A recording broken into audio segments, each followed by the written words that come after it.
जीवन दोनों होते हैं। जो उसे काम में लाना जानता है वो उसका फल भोगेगा। यह नीति वचन लिखने वाला जो ज्ञानी है, बुद्धिमान है, समझदार है, जिसे परमेश्वर ने विशेष बुद्धि और ज्ञान और समझ दी, उसको परमेश्वर ने जो प्रकट किया वो गुप्त बातों को आज आप और मैं सीखने जा रहे हैं। वो बात ये बोलता है कि जीव के वश में मृत्यु है और जीवन दोनों है।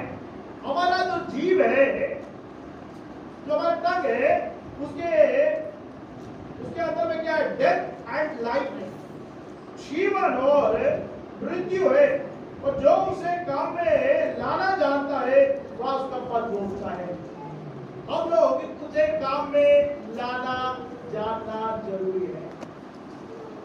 हमारे पास मुंह है, जीभ है, जो कुछ मुंह में आ गया है बोलते ही नहीं जाना है।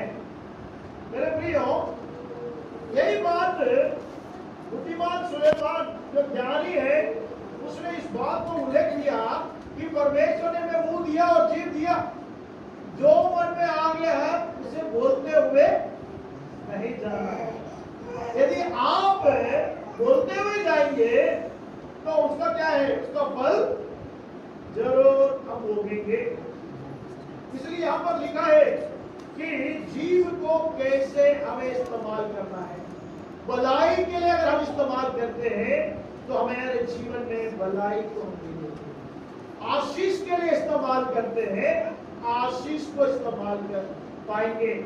और प्रतिज्ञा को हम उसे अंगीकार करेंगे, वो प्रतिज्ञा हमारे जीवन में पूरा होता जाएगा। जो बड़ा एक की हमारे जीवन को आशीषित करने वाला एक की है, हमारा जीव है। आप लोग समझते इस बात को? हमारा जो जीव है, हमारा जो होठ है, जो बहुत पावरफुल है, पावरफुल वेपन है, न्यूक्लियर बॉम्ब से भी पावरफुल वेपन है। आपके जीवन को भी नाश कर सकता है, आपके जीवन को भी आशीषित। इस जीव को परमेश्वर ने जो हमें जीव दिया है, जो होठ दिए हैं, ये जीव और होठों को परमेश्वर चाहता है कि इसे हम उपयोग कर कर आशीष को पाए। ये एक चाबी है। हम सोचते हैं कि हमारा जीवन आशीषित नहीं हो रहा है। आशीष हम सब चाहते हैं कि हम आशीषित हो जाए। ऐसा कोई है जो चाहता है कि मुझे आशीष मिले? कोई है? कोई है? सब चाहते हैं, चाहे बच्चे हो, जवान हो, बड़े हो, बुजुर्ग हो, कोई भी क्यों ना हो, सब चाहते हैं कि हम आशीषित हो जाए। और परमेश्वर चाहता है कि हम आशीषित हो जाए। परमेश्वर की मंशा है कि आप और मैं आशीषित होना है। और परमेश्वर चाहता है उस आशीष के लिए एकमात्र चाबी है, एकमात्र की है, वो आपके मुंह में है, आपके जीभ में है। उस जीभ को आप कैसे इस्तेमाल करते हैं, उस टंग को आप कैसे उपयोग करते हैं, उस टंग को अगर आप भला अपने जीवन के लिए, आशीष के लिए उपयोग करते हैं, आपके जीवन में आप आशीष को पाएंगे। यदि आप अपने जीवन में आशीष को चाहते हैं लेकिन अपने जीव को आप मृत्यु के लिए उपयोग करेंगे तो आपके जीवन में नाश होगा, मृत्यु आएगी। जीवन और मृत्यु आपके की जो चाबी जीव में है।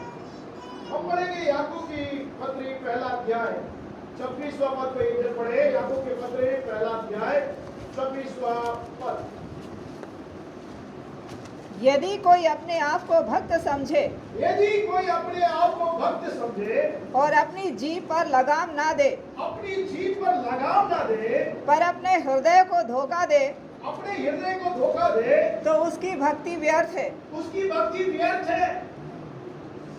क्या लिखा है कि कोई अपने आप को भक्त समझे। यदि आप और वे अपने आप को क्या समझे? भक्त।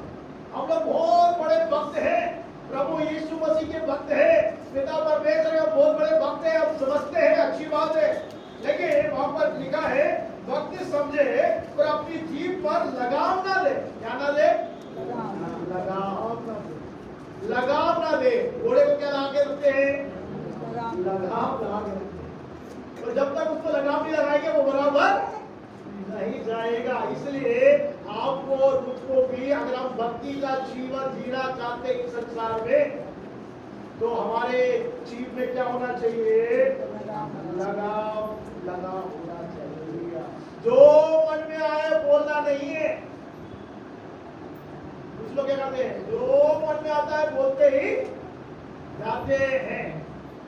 लेकिन जो भक्ति का जीवन जीने वाला व्यक्ति है उसे लगाम लगाना आना चाहिए। हमारे परिवारों में अगर हम देखते हैं, पति पत्नी बच्चे माँ बाप अगर लगाम नहीं लगाते तो हमारा परिवार क्या हो जाता है? पीड़ित होता है। परिवार क्या हो जाता है? क्लेश आ जाता है, दुख आ जाता है, कष्ट आ जाता है, संकट में पड़ जाता है परिवार। क्यों? भक्ति का जीवन पूरा परिवार जीना चाहता है, पूरा घराना भक्ति का जीवन जीना चाहता है, लेकिन भक्ति का जीवन जीने के लिए मुंह में लगाम लगाना जरूरी है, जीभ पे लगाम लगाना जरूरी है। नहीं तो आपकी भक्ति व्यर्थ हो जाएगी। इसलिए परमेश्वर का कलाम यहाँ पर बिल्कुल स्पष्ट लिखा है कि जीभ पर लगाम ना दे, पर उसका हृदय धोखा देता है। क्या करेगा? अगर आप लगाम नहीं लगाएंगे तो आपका हृदय क्या कर देगा? हृदय में जो आ रहा है आप मुंह से बोलते ही नहीं जाना है, कंट्रोल करना आपको मालूम होना चाहिए। आपके हाथ में है, मुंह से बोलने से पहले आप उस बातों को कंट्रोल करें। ये बहुत जरूरी है। ये एक बड़ी चाबी है मेरे प्रियो, ये आशीष की चाबी है, इस ब्लेसिंग की है। इस की को आप कैसे इस्तेमाल करते हैं? आपके जीवन के लिए, आपके पढ़ाई के लिए, आपकी बढ़ोतरी के लिए, आपकी व्यवसाय के लिए, आपकी सेवा के लिए, आपके परिवार के लिए, इस संसार की आशीष पाने के लिए जो भी एक बड़ा की परमेश्वर ने दिया है आपके जीवन में है, वो किसी के पास नहीं है। हम लोग प्रभु के दासों के पास जाते, अच्छी बात है, वो प्रार्थना करते हैं, अच्छी बात है, वो आशीष के वचन बोलते हैं, अच्छी बात है, लेकिन वो आशीष तभी लगेगा आपके ऊपर में जब आप अपना चाबी जो जीव है उसको सही से अपने ऊपर इस्तेमाल करेंगे। प्रभु के दास ने तो बड़े भक्ति से आपके लिए प्रार्थना किया, लेकिन आप अपने आशीष को अपनी चाबी से खो सकते हैं। तो ताला खुलेगा नहीं। फिर घर जाके अगर उसका उपयुक्त चाबी आप ताले में नहीं लगाएंगे तो खुलेगा नहीं। खुलने के लिए वही चाबी इस्तेमाल करना पड़ेगा। और परमेश्वर ने एक चाबी दिया आपके आशीष के लिए, वो आशीष को भोगना है तो आपको उपयुक्त रीति से इस्तेमाल करना है। प्रभु का लाभ कहता है उसका भक्त जन क्या करे? लगाम लगाए, नहीं लगाए तो उसका हृदय क्या करेगा? धोखा देगा और उसकी भक्ति क्या हो जाएगी? हमने बहुत अच्छा है, भक्ति करते हैं परमेश्वर के साथ, हम भक्ति का जीवन जीने के प्रयास करते हैं। भक्ति का जीवन जीने के लिए हम बाइबल पढ़ते हैं, प्रार्थना करते हैं, संगति में आते हैं, आराधना करते हैं, बढ़ चढ़ कर भेंट देते हैं, सेवकों का आदर करते हैं, गरीब मोहताजों का उदारता से हम देते हैं, अच्छी बात है। सब कुछ करने के बाद यदि आप अपने जीव को लगाम नहीं लगाएंगे तो आपका भक्ति क्या हो जाएगा? मैं नहीं कह रहा हूं, प्रभु का वचन कहता है कि आपका भक्ति क्या हो जाएगा? व्यर्थ हो जाएगा। इसलिए हमें क्या करना है? भक्ति का जीवन जीना जरूरी है, अपने मुंह में लगाम लगाना जरूरी है। फिर याकूब में हम पढ़ेंगे, याकूब तीसरा अध्याय 8 से लेकर 11 पद को हम पढ़ेंगे। यहाँ पर जीव का एक बड़ा उल्लेख दिया गया है। पढ़िएगा याकूब तीसरा अध्याय 8 से लेकर 11 पद। पर जीव को मनुष्य में से कोई वश में नहीं कर सकता। और क्या लिखा है? जीव को मनुष्य में से कोई वश नहीं कर सकता। अभी हमने सुना कि जीव को लगाम लगाना चाहिए, लेकिन याकूब कहता है, क्या कह रहा है? कोई भी मनुष्य क्या नहीं कर सकता? वश में जीव को क्या नहीं कर सकता, वश में नहीं कर सकता। बड़ा डेंजरस। आप ही के पास है, मेरे ही पास है, आप ही के पास जीव है आपका और मेरे पास अपना जीव है। और परमेश्वर का कलाम कहता है कि भक्ति का आप और मैं जीवन जीना है तो इसको वश में करना है। और कहने के बाद याकूब ये भी कहता है कि ये जीव जो है मनुष्य कोई भी क्या नहीं कर सकता। हमारे शरीर में सबसे छोटा अंग कौन सा है, जीव है। उसमें इतना पावर है लेकिन वो उसको क्या नहीं कर पा रहे, आप और मैं वश में नहीं कर पा रहे। यदि वश में कर लिया तो हमने जयवंत जीवन जीना, आमीन। आशीष पाना सुबह। हमें जयवंत जीवन जीने के लिए, आशीष पाने के लिए आपको दिए गए जीव को, मुझे दिए गए जीव को वश में रखना बहुत जरूरी है। जब आप और मैं वश में रखते हैं जयवंत जीवन जी सकते हैं, आशीष का जीवन इस संसार में जी सकते हैं। लेकिन यहाँ कहता है कि कोई वश में नहीं कर सकता। आगे बढ़िए। वह एक ऐसी बला है, वो क्या है, जीव कैसी है, ऐसी बला है जो कभी रुकती ही नहीं। कभी रुकती नहीं। बोलो, आपका जीव क्या नहीं करता, रुकता ही नहीं है। सारी गाड़ियां शताब्दी भी रुक जाती है, राजधानी भी रुक जाती है, लेकिन आपका जीव क्या नहीं रुकता है, रुकता ही नहीं है, चलता ही रहता है। आगे बढ़िए। वह प्राणनाशक विष से भरी हुई है। वो प्राणनाशक विष से भरी हुई है, पॉइजन भरा हुआ उसमें। किसी को मारने के लिए क्या करते हैं, पॉइजन डालकर मिला के देते। मैंने सुना, संजय क्या मालूम नहीं, हिटलर को पॉइजन खिलाया इसलिए वो मर गया करके मैं सुना, लेकिन हकीकत क्या है मुझे मालूम नहीं। लेकिन पॉइजन में इतनी सामर्थ है कि एक हिटलर जैसे व्यक्ति को क्या कर सकता है, नाश कर सकता है। वो पॉइजन जैसा, वो पॉइजन कहाँ पे है, जीव में। आपको क्या कहते हैं, किधर है, जीव में। बोलिए किधर है। अरे अपनी जीभ को इस्तेमाल करिए, किसमें है, जीव में। जीभ में है। जीभ में क्या है, पॉइजन है। आगे बढ़िए। इसी से हम प्रभु और पिता की स्तुति करते हैं। इसी से हम प्रभु और पिता की क्या कर रहे हैं, स्तुति करते हैं। स्तुति करते हैं। अभी क्या कर रहे थे हम लोग, स्तुति करते हैं। प्रभु की और पिता की जगह नहीं लगे, स्तुति करते हैं। स्तुति करते हैं। बहुत अच्छी बात है स्तुति करना, परमेश्वर की स्तुति करना चाहिए, प्रशंसा करना चाहिए, आराधना करना चाहिए। स्वर्ग में हम देखते हैं चार जीव सेनाओं का यहोवा पवित्र पवित्र पवित्र करके हमेशा वो स्तुति करते रहते हैं। आपको उसको परमेश्वर ने जीव दिया इसलिए कि हम प्रभु परमेश्वर की स्तुति करना है। लेकिन याकूब यहाँ क्या कहता है, आगे बढ़िए। और इसी से मनुष्यों को जो परमेश्वर के स्वरूप में उत्पन्न हुए हैं शाप देते हैं। और लिखा है कि इसी से मनुष्य को जो परमेश्वर के स्वरूप में उत्पन्न हुआ है उसको क्या कर रहे हैं, शाप देते हैं, कर्स करते हैं। अभी क्या किया, थोड़ी देर पहले स्तुति किया, स्तुति किया, परमेश्वर की प्रशंसा की।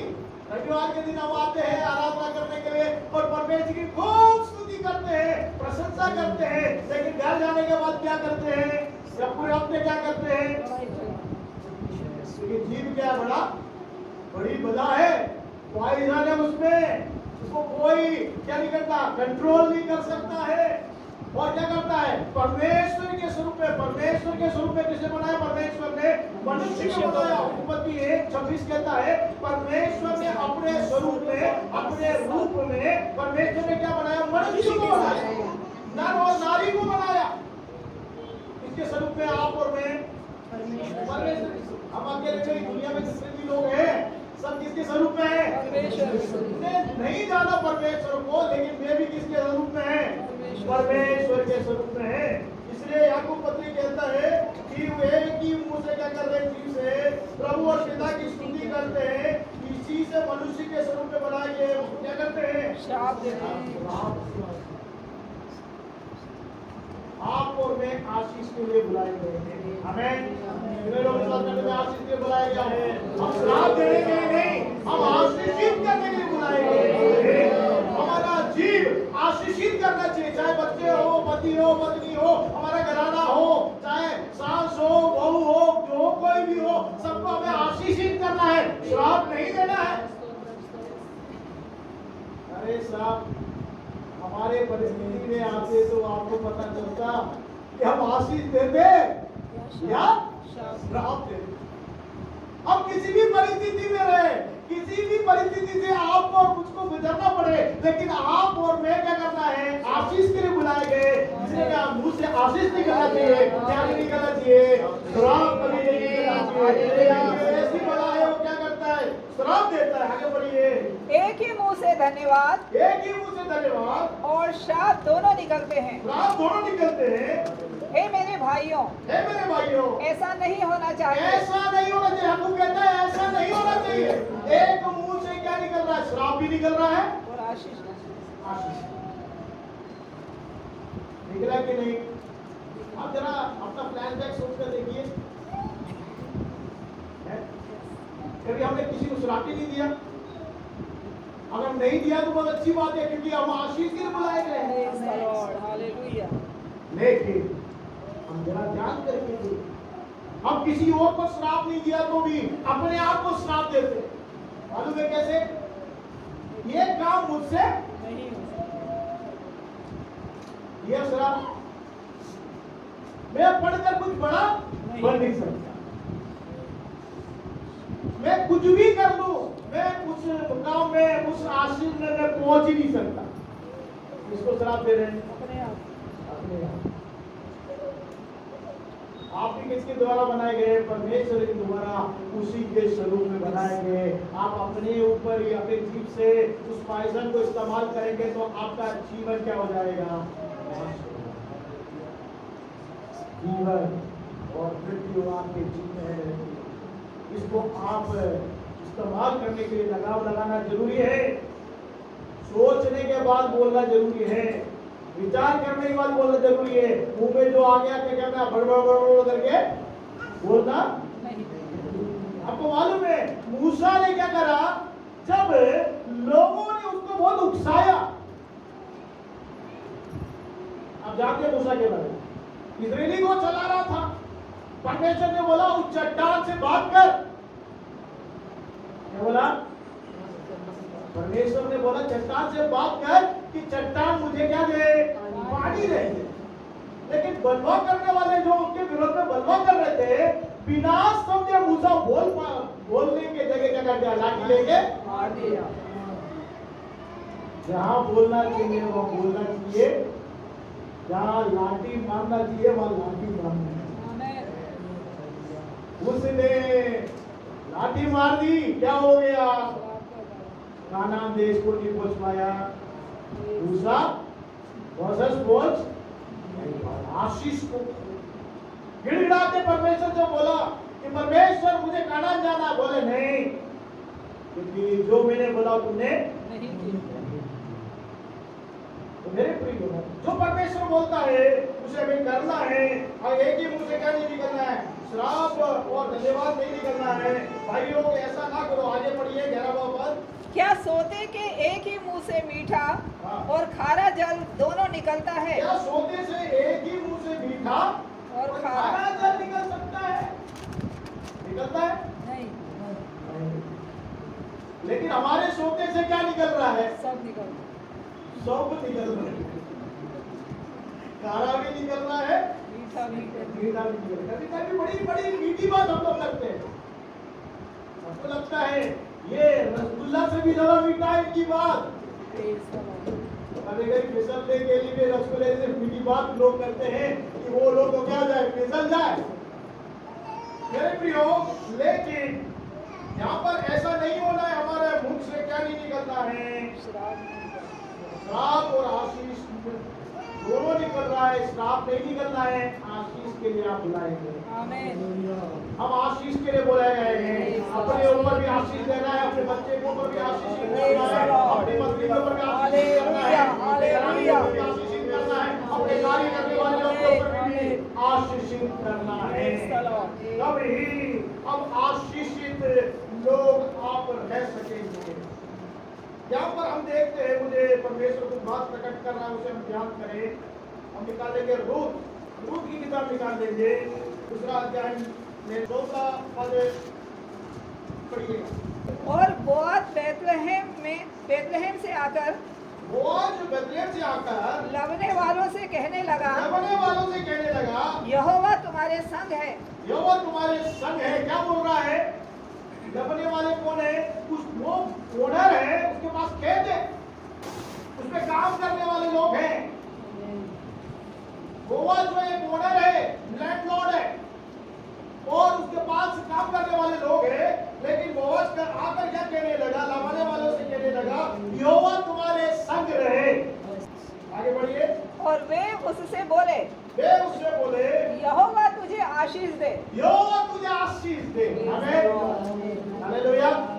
जब आप दूसरों का अभिनंदन करते हैं तो वो भी आपको अभिनंदन करते हैं। अगर आप उनको ब्लेस करते हैं, वो भी आपको ब्लेस करते हैं। अब जो ओनर है वो आके वर्कर को बोलने की जरूरत नहीं है कि यहोवा तुम्हारे संग रहे। बोलने की जरूरत है? आप और मैं होते तो क्या करते? जैसे आते, ये काम ठीक से क्यों नहीं हुआ, ये बाड़ा क्यों सही से नहीं बांधा, ये क्यारी क्यों से सही से बांधी नहीं, ये अनाज ऐसे सब पड़ा क्यों हुआ है, या अनाज को क्यों नहीं ये किया। उसको आते ही क्या करते? डांटना शुरू कर देते। वो आते ही डर जाता है, डर कर रहे बोलता आ गया, खूंगर आ गया, आज तो मेरा क्या कर देगा, लेफ्ट राइट कर देगा। लेकिन यहाँ पर एक व्यक्ति है बोआज, उसके बारे में देखिए क्या लिखा है।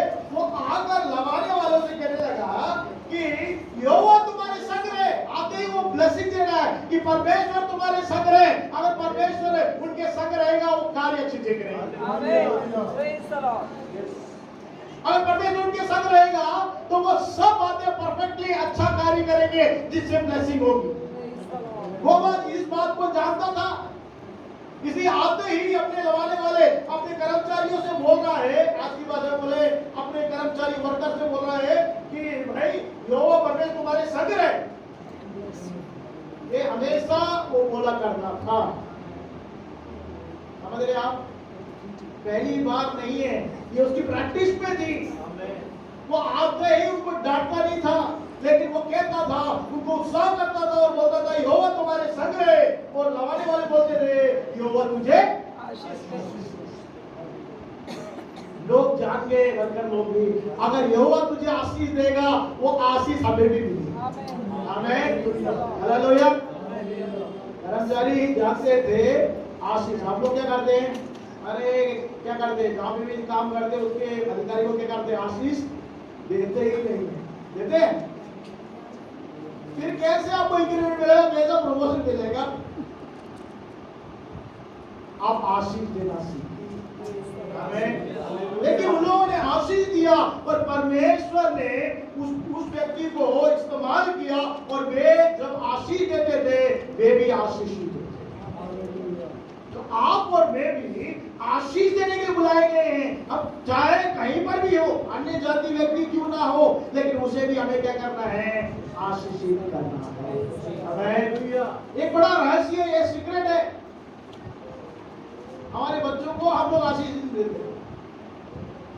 बदमाश, तू तो शैतान है, तू तो नालायक है, कैसे आ रहा है, तू तो गधा है। अगर आपका बेटा गधा बन जाएगा तो लात मारेगा।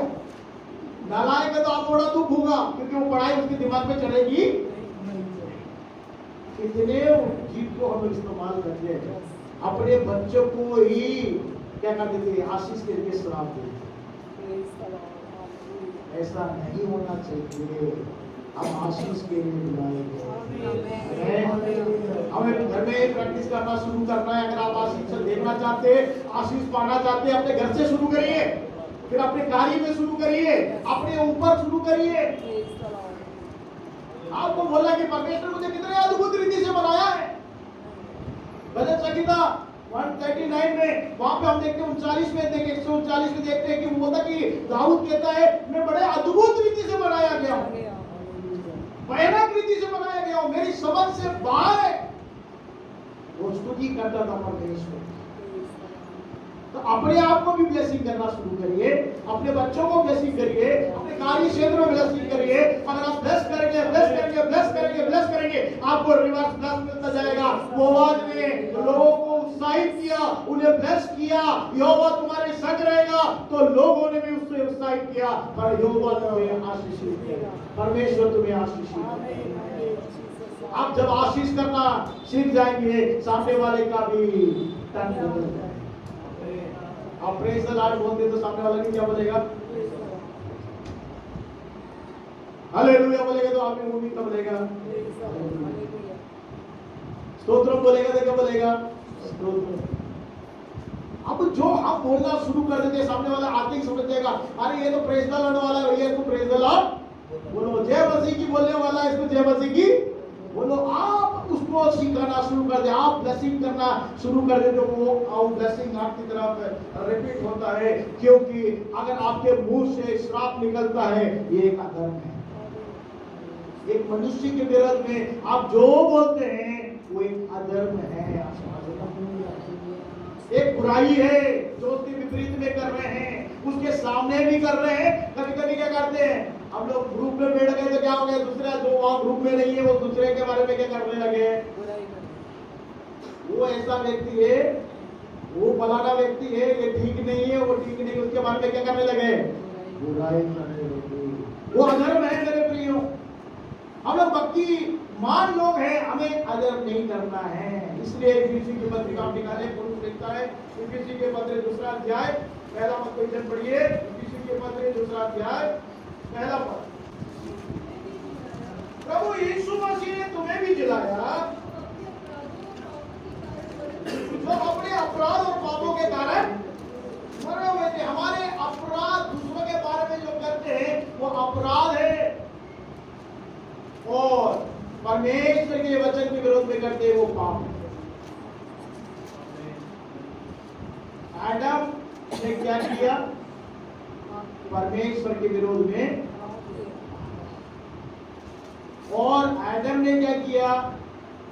अपनी पत्नी को देख के बोला आदम ने, जो तूने इसको दिया इसकी वजह से मैं क्या हो गया? श्राप भी मिला। वो फल को खाया, उसकी बुराई कर रहा है, उसके विरोध में क्या कर रहा है? दो बातें हैं जो आप और मैं करते हैं। एक तो परमेश्वर की आज्ञा ना मानना पाप है। परमेश्वर का वचन को जानकर अगर हम कार्य करते हैं वो पाप है मेरे प्रियो। और जब लोगों के विरोध में हम अपराध करते हैं, बुराई करते हैं, वो अपराध अधर्म है। That is wickedness. इसमें क्या है? विकेडनेस। बैकबाइटिंग करते हैं हम लोग पीछे, वो सब किस में जाता है? विकेडनेस के पीछे उनके विरोध में अपराध करते हैं, बुराई करते हैं, वो विकेडनेस जो करते हैं वो विकेडनेस में आ जाता है। अगर बैकबाइटिंग करते हैं तो ये बात हमारे मुंह से नहीं निकलता है। इसलिए यहाँ पर लिखा है कि पर प्रभु यीशु मसीह तुम्हें जिलाया है, किसमें से? अपराधों से, ताकि आप और मैं भक्ति का जीवन जिए, आशीष का जीवन जिए, जयवंत का जीवन जिए।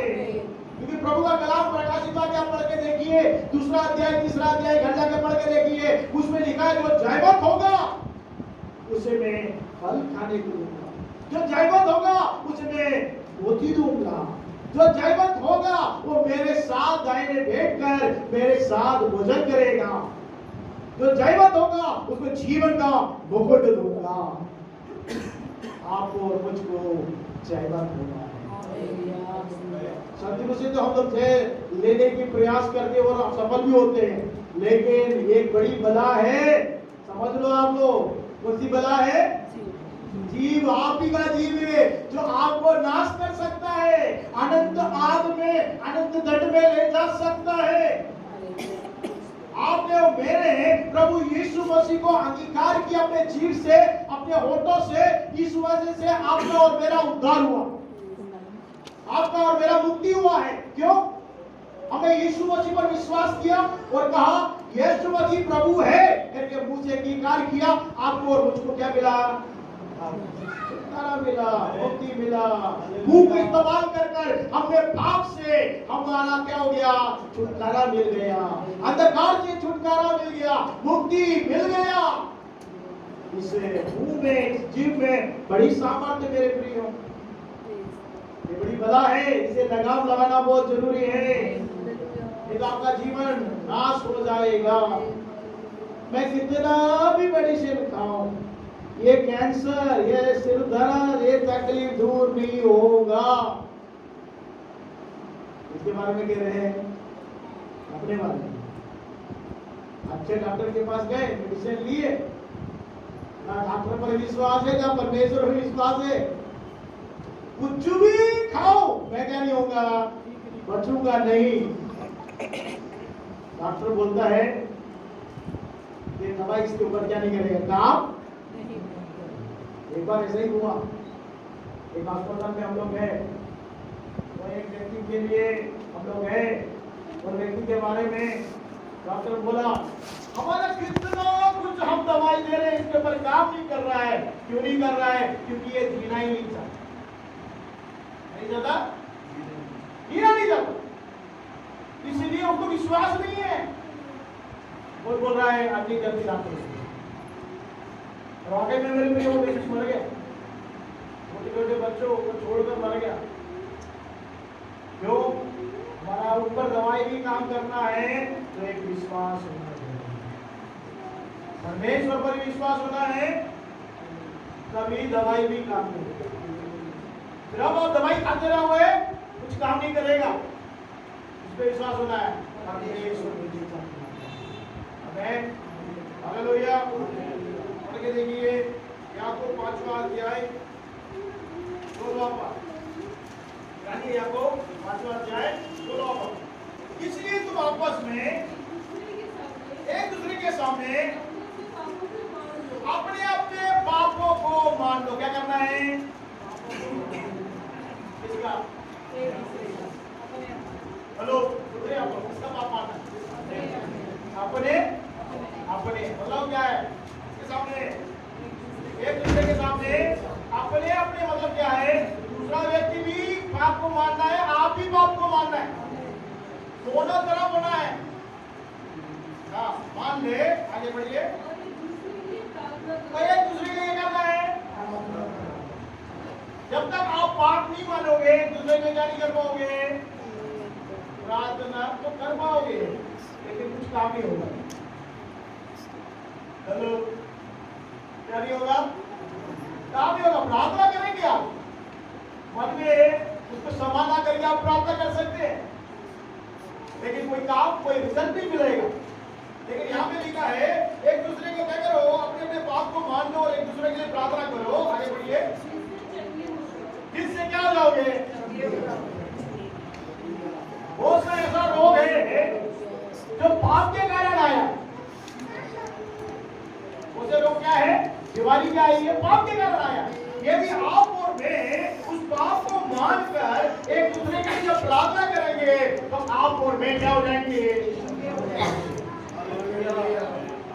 होना चाहते हैं, आरोग्य के जीवन जीना चाहते हैं, एक दूसरे के पापों को मानिए, एक दूसरे के लिए प्रार्थना करिए।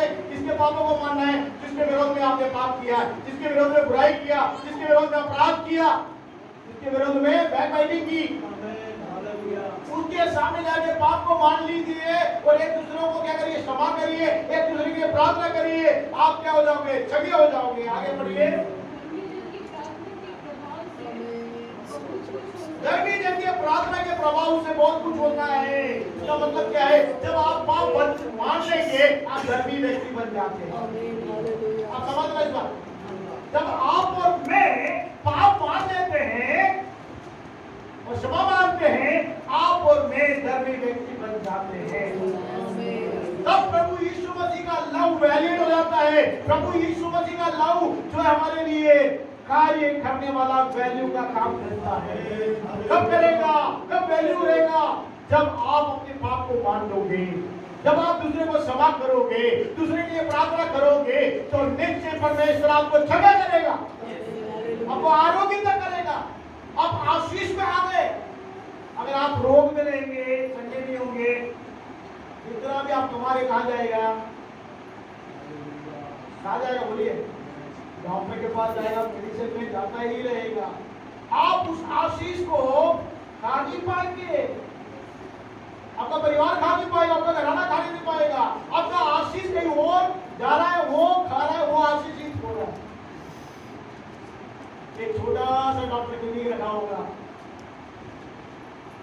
क्या बना रहे हैं? बड़ा बिल्डिंग बना रहे हैं। कौन आशीषित हो रहा है? बोलिए कौन आशीषित हो रहा है? डॉक्टर आशीषित हो रहा है। क्यों? क्योंकि हम उसे चंगाई को नहीं दिए। पहला पत्रस निकालिए, पहला पत्रस दूसरा अध्याय 24 और 25 पद को हम पढ़ेंगे। पहला पत्रस दूसरा अध्याय 24 और 25 पद। वह आप ही हमारे पापों को अपनी देह पर लिए हुए यीशु ही हमारे पापों को देह में लिए हुए क्रूस पर चढ़ गया, क्रूस पर चढ़ गया, जिससे हम पापों के लिए मरकर जिससे हम पापों के लिए मरकर धार्मिकता के लिए जीवन जीविताए। किस लिए जीवन जीता है? धार्मिकता के लिए जीवन जीता है। और प्रभु यीशु इसलिए आपका और मेरे पाप को अपनी देह में लेकर क्रूस पे चढ़ गया ताकि आप और मैं पाप के लिए मर जाए। किसके लिए मर रहा है? हेलो, अपने बैप्टिज्म लिए थे पाप के लिए मर गए क्या? इन्होंने बपतिस्मा लिए किसके लिए बनते हैं? हम तो सब पाप के लिए मर गए और पानी में डूब के बपतिस्मा ले लिया। अब मैं नहीं हूँ, अब ये डैनियल नहीं है, अब कौन है? यीशु है। ऐसे बोल के हम लोग क्या करते हैं? लेकिन क्या वाकई में पाप के लिए मर गए? इसलिए पत्रस प्रभु ने कहा तेरे पैर को दे दे। क्या बोला? जानते हैं आप लोग? पत्रस ने बोला कि प्रभु आप मेरे पैर को मत छूना। प्रभु ने बोला अगर तेरे पैर को मैं नहीं धोऊंगा तेरा मेरे पास क्या नहीं है? कोई हक है? तब तो सिर से लेकर पांव तक मुझे क्या कर दो? धो करके पत्रस ने बोला। यीशु ने बोला जो एक बार बपतिस्मा ले लिया है, जो धुल गया है, उसे धुलने की जरूरत नहीं, उसका पांव धुल जाए। तो मतलब कह रहे हैं जो बपतिस्मा ले लिया उसे फिर से बपतिस्मा लेने की जरूरत नहीं है। उसके जो पाप जो उसके पैर में लगा हुआ है, अपराध जो बुराई लगी हुई है, वो धुल जाए काफी है। और प्रभु यीशु मसीह उसके पैरों को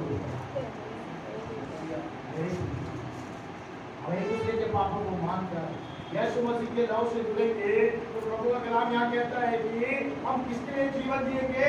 धार्मिकता के लिए जीवन जिएंगे। आगे बढ़िए। उसी के मार खाने से यीशु मसीह के मार खाने से तुम चंगे हुए। आप और मैं क्या हो गया? चंगे हुए। चंगे हो गए। आगे बढ़िए। क्योंकि तुम पहले भटकी हुई भेड़ों के समान थे। क्योंकि तुम पहले भटकी हुई भेड़ों के समान थे। कैसे थे आप और मैं? भटकी हुई भेड़ थे आप और मैं, पर मैं चरवाह के पीछे नहीं चलते थे, चरवाह की बातें नहीं सुनते थे और भटक गए थे। संसार में भटक गए थे, इस मोह माया में भटक गए थे, इस संसार की लालसा अभिलाषा में भटक गए थे और भटकी हुई भेड़े हैं। आगे बढ़िए। पर अब अपने प्राणों के रखवाले अब अपने प्राणों के रखवाले और अध्यक्ष के पास लौट आए हो। अध्यक्ष के पास लौट आए। रखवाला कौन है? यीशु मसीह रखवाला है। आमीन। और अध्यक्ष कौन है? यीशु मसीह अध्यक्ष है। किसके पास लौट आए हो? यीशु मसीह के पास आ गए। वो आपका रखवाली करेगा, वो आपका अध्यक्ष है, आपका अगुवाई करेगा। लेकिन एक समय में आप और मैं रखे हुए थे, लेकिन परमेश्वर ने आपको लौटा कर लेकर आया है। इसलिए हमें क्या करना है? धार्मिकता का जीवन जीना है, भक्ति का जीवन जीना है, जीभ पे लगाम लगाना है। एक मुंह से क्या नहीं होना चाहिए? श्राप और आशीष निकलती है, आशीष ही निकलना है, श्राप नहीं निकलना है। और वचन पढ़ के हम प्रार्थना में जाएंगे। यशायाह नबी की किताब 6वां अध्याय 5 से लेकर 7 पद तक हम पढ़ेंगे। यशायाह नबी की किताब 6वां अध्याय 5 से 7।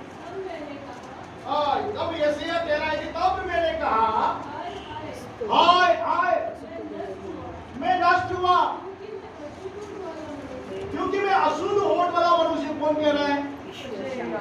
यशायाह नबी कह रहा है। Is a profit, big profit. यशायाह नबी क्या कह रहा है? मैं अशुद्ध होठ वाला मनुष्य हूं। आगे बढ़िए। अशुद्ध होठ वाले मनुष्य के बीच में मैं रहता हूं, क्योंकि मैंने सेनाओं की यहोवा महाराज अधिराज सच को अपनी आंखों से देखा है, देखा हूं। देखिए यीशु क्या बोल रहा है, अगर आप परमेश्वर से इनकाउंटर हो जाएगा, इसका इनकाउंटर हुआ, ऐसे नबी का इनकाउंटर हो गया, इससे जो परमेश्वर इनकाउंटर हो गया, उसको दिखाई दिया परमेश्वर, उसको दर्शन में परमेश्वर दिखाई दे रहा, स्पष्ट रूप से वो देख रहा है। जब उसने देख लिया तो अपने अंदर का पाप उजागर हो गया। जब तक आपका प्रभु से इनकाउंटर नहीं होगा, आप पापी करके स्वीकार नहीं करेंगे, आपके अंदर में अधर्म में बुराई करके स्वीकार नहीं करेंगे। बाहर जाके बोल के देखिए, अरे जब देखो आप पापी बोलते हो, हमने कोई पाप नहीं किया, हमने कोई गलती नहीं किया, ये मसीह लोगों का काम, ईसाई लोगों का काम यही है, सबको पापी पापी पापी बोलते हैं, हमने कोई पाप नहीं किया बोलते। और जब परमेश्वर से आपका और मेरा इनकाउंटर हो जाता है तो आपकी और मेरी कमी प्रकट हो जाती है। आमीन। यहाँ पर एशिया को प्रकट हो गया, वो कहता है मैं अशुद्ध होठ वाला हूँ। वो क्या कर रहा है, परमेश्वर के सामने कन्फेस कर रहा है कि मैं अशुद्ध होठ वाला हूँ। कौन कन्फेस कर रहा है? एशिया कह रहा है कि मैं अशुद्ध होठ वाले मनुष्य के बीच में रहता हूँ और मैंने अपनी आंखों से परमेश्वर को देखा। आगे पढ़िए। कभी सारा अंगारा लिए हुए चिमटी से वेदी पर से उठा लिया था, मेरे पास उड़कर आया, उसने एशिया के मुंह को छू कर कहा, देख इसने तेरे होठों को छू लिया है, इसलिए तेरा अधर्म दूर हो गया है, तेरे पाप क्या हुए? आ गया। एशिया के साथ जो हुआ आपके साथ मेरे साथ होना जरूरी है। आपको और मुझको परमेश्वर से एनकाउंटर होना जरूरी है। जब ही आप जान पाएंगे कि आप के अंदर में, मेरे अंदर में परमेश्वर के सम्मुख में खड़े होने की क्या योग्यता है। हमारे पाप उजागर, और यह पाप उजागर हो गया और उसने कहा मैं अशुद्ध होठ वाला हूं, कन्फेस किया। तुरंत परमेश्वर ने क्या किया, एक शराब को हाथ में वो भेज, उसके हाथ से क्या किया, अंगारा लेकर आया, स्वर्ग से अंगारा ले जाकर उसके मुंह को छू लिया, उसके होठों को छू लिया। जो बुराई अपराध आप पे करते हैं वो धर्म में, मेरे प्रियो, वो अधर्म दूर होना है। परमेश्वर का अग्नि आपके होठों को छूना जरूरी है। जब तक आपके होठों को, मेरे होठों को परमेश्वर का अग्नि नहीं छुएगा, तब तक अधर्म दूर नहीं होगा। और जब तक परमेश्वर का अग्नि आपके होठों, मेरे होठों को नहीं छुएगा, मेरे पाप क्षमा नहीं होगा। लेकिन परमेश्वर चाहता है कि आपका और मेरा अधर्म पाप क्षमा हो जाए। इसलिए स्वर्ग से प्रभु यीशु मसीह को उसने हमारे अधर्म के कारण, हमारे पाप के कारण वो घाव को उसने उठाया, उस कलवारी क्रूस में उसको उसने अपने आप को बलिदान कर दिया ताकि आपका और मेरा पाप और अधर्म में क्षमा हो जाए। हमें प्रभु यीशु मसीह के सम्मुख कन्फेस करना है कि प्रभु हमारे मुंह से जो श्राप निकल रहा है, हमारे मुंह से जो आशीष निकल रही है, जिस वजह से मैं जयवंत का जीवन नहीं जी पा रहा हूं, आशीष का जीवन नहीं जी पा रहा हूं, उसका कारण मेरा जीव है जो बलि है, वो बड़ा है। इस वजह से मेरा जीवन नाश हो रहा है। मैं आशीष के साथ जीवन जीना चाहता हूं। आप मुझे छू दीजिए, मेरे होठों को छू दीजिए। आपका परमेश्वर के साथ होना जरूरी है, परमेश्वर से मुलाकात होना जरूरी है। जब परमेश्वर से आपका और मेरा मुलाकात हो जाता है, आप अपने बारे में समझ नहीं पाते हैं कि मैं एक पापी व्यक्ति हूँ, अशुद्ध होठ वाला व्यक्ति। हमारे जीवन में वृद्धि और आशीष योग से उपयोग में जाना चाहता है, इसलिए यदि आप समर्पण करना चाहते हैं, यीशु ने समर्पण किया, मैं अशुद्ध होठ वाला हूं। एक बड़ा भविष्यवक्ता जिसने शास्त्र किताबें बाइबल में लिख के रखी, 66 चैप्टर गुड़ बातें लिखे रखी, अभी तक आने वाले बातों को तक उसने उल्लेख किया। नया आकाश नई पृथ्वी तक लेके आता वो कहता है नासूर होने वाला। आज प्रभु चाहता है आपके फोटो एक लगाम लगाने के लिए चाहता है, इसे शुद्ध करना चाहता है, इस होठ को पवित्र करना चाहता है, इस जीभ को पवित्र करना चाहता है। इस जीभ से, इस होठ से आप आशीषित मत बनो। आशीष के लिए बुलाए गए हैं। अपने स्थानों में हम खड़े हो जाएं, प्रार्थना में जाएंगे, प्रभु से कहेंगे प्रभु छू ले मेरे होठों को, मेरे होठों को छू ले मेरे प्रभु, मेरे होठ को छूकर मुझे शुद्ध और पवित्र माफ कर, ताकि तेरे नाम की महिमा के लिए इस एशिया को आपने इस्तेमाल किया, मुझे भी इस्तेमाल किया। ओ प्रभु जब अपनी आखिरी के अपनी से आपके होठों को छू लेगा, वो आखिरी से छू लेगा तो आखिरी के अभिषेक आपके ऊपर में उतर कर आएगा। एक आखिरी का अभिषेक, वो पवित्र आत्मा और आखिरी से ये जो अभिषेक करता है, वो जब आप उसका इनकार कर देंगे, वो उसका अधिकार करते हैं, उसका स्वीकार करते हैं। प्रभु मेरे होठों को छू ले, मेरे होठों को छू ले, मुझे पवित्र और पाक कर दे। अपने स्थानों में जो खड़े हैं, बैठे हैं, अपने दाहिने हाथ को प्रभु के समूह में समर्पित, हाथ उठाकर प्रभु से कहता मैं आशीष के साथ जीना चाहता, आशीष के साथ मैं जीना चाहता, जयवंत के साथ जीवन जीना चाहता, लेकिन एक बली वस्तु नहीं है मेरे होठ, बला है। इसमें नियंत्रण करने के लिए, लगाम लगाने के लिए मुझे सामर्थ्य दे, मेरे होठों को छू दे, मेरे जीभ को शुद्ध कर, मेरे जीभ से वो आज जैसे आशीष के शब्द निकलने पाए। तुम्हें मैं आशीषित करने के लिए बुलाया गया। मैं हाथ मत कर, हाथ उठा के हाथ मत कर। प्रभु यहाँ उपस्थित है, एशिया के होठों को छूने वाला, शराब को बेचकर उसने अग्नि को लाकर उसके मुंह को छुआ, उसका धर्म समा गया, उसका पाप समा गया। आज परमेश्वर आपके अधर्म को, पाप को समा करके आपका आशीष में बदलना चाहता है। छू ले तू, छू मेरे होठों को छू, मेरे जीवन को तेरे हाथ में समर्पित करता हूं। मुझे छू ले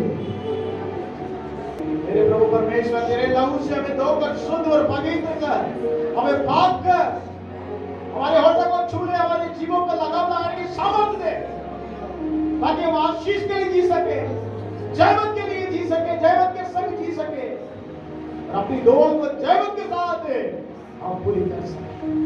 ऐसा अनुग्रह हम सबको समर्पित करें। अनुग्रह दे हमारे बच्चों, जवान, बड़े, बुजुर्ग, परिवार को, और प्रभु तेरे दास दासी को परमेश्वर की सामर्थ्य परिपूर्ण और परिपक्व कर, ताकि परमेश्वर हम जयवंत के साथ जी सके, आशीष के साथ। सारा आदर महिमा आपको समर्पित करते हैं, यीशु मसीह के नाम से मांगते हैं, सुनो जाकर पिता।